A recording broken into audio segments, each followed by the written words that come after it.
And welcome into To Your Health. Well, it's the new year, and you probably had a lot of fun and put on a lot of weight over Christmas, like most of us have done. But you made a New Year's resolution, and one of them is I'm gonna lose weight. But that's the big mountain, and it starts with a simple step to go up that mountain. Very luckily, we have with us Mike Polis, and you are with Baptist Health in the area of dietary nutrition. And Mike, okay, buddy, we've put on those pounds. What's a realistic goal? Let's say I've got to lose 25 pounds. Sure. Should I put that on a calendar? Sure. Well, the biggest part about establishing a goal is to go ahead and write it down. Go ahead and define your goal. Okay. That way you're more conditioned to work towards that goal. And start small.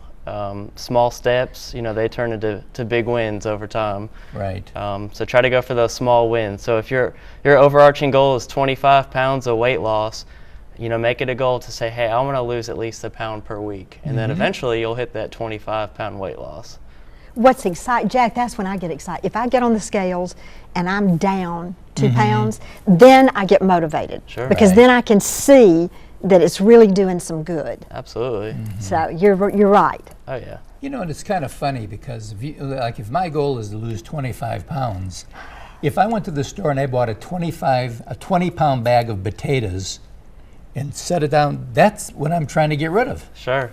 Yeah. That's a lot. That is a lot of weight. Yeah, and it can be overwhelming, looking at how much weight you have to lose and the progress that you do have to make to get to that goal. But like if you do what Virginia said and have a way of monitoring your progress each week, you're more apt to be more motivated each week to go over that big goal.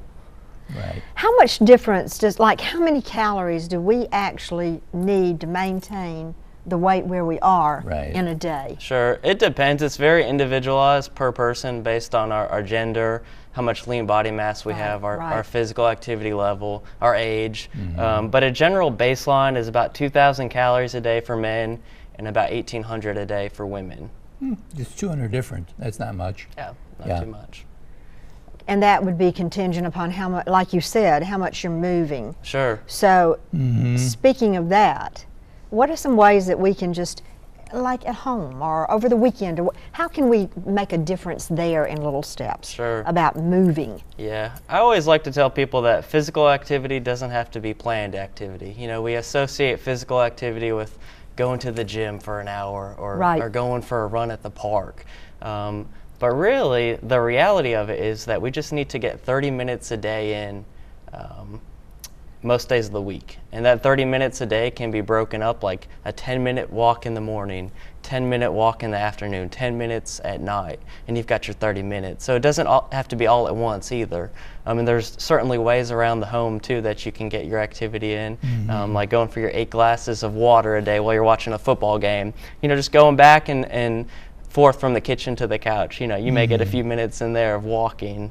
So just little things like that. I had a teacher in undergrad who told me that she would watch TV at night while she was grading papers, and she didn't have time to get her 30 minutes a day in a physical activity, so she would go up and down the stairs during commercial breaks while she was watching TV and grading papers to get her activity in. So it can seem a little extreme, but it's just another way to get your activity in. I think it goes back to just losing 1 or 2 pounds. I think if you understand that every movement makes a difference, then once you get used to doing those extra, get up and walk to the kitchen or do this, and don't have somebody bring it to you, just little things like that, then you begin to change your habit. Sure. I guess calories are kind of like you're putting gasoline in the car, and if the car doesn't move, then bingo, it just stays. But in your body, if you get up and start to move, then you're going to start to use and the key is to use the calories you're putting in your body.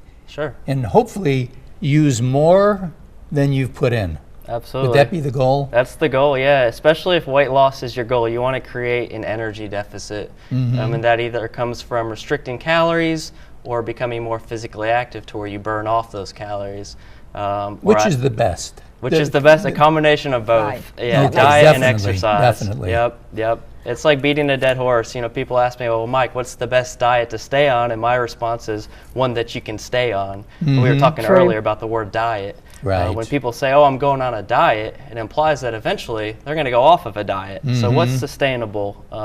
And what sustainable is diet and exercise over time. And we're going to get you come back next week, and we're going to get into that dirty word diet, but we're going to talk about it as lifestyle change. And just remember this, it's the new year, make a resolution, write it down, make that a goal, and then achieve that goal. We'll be right back right after this.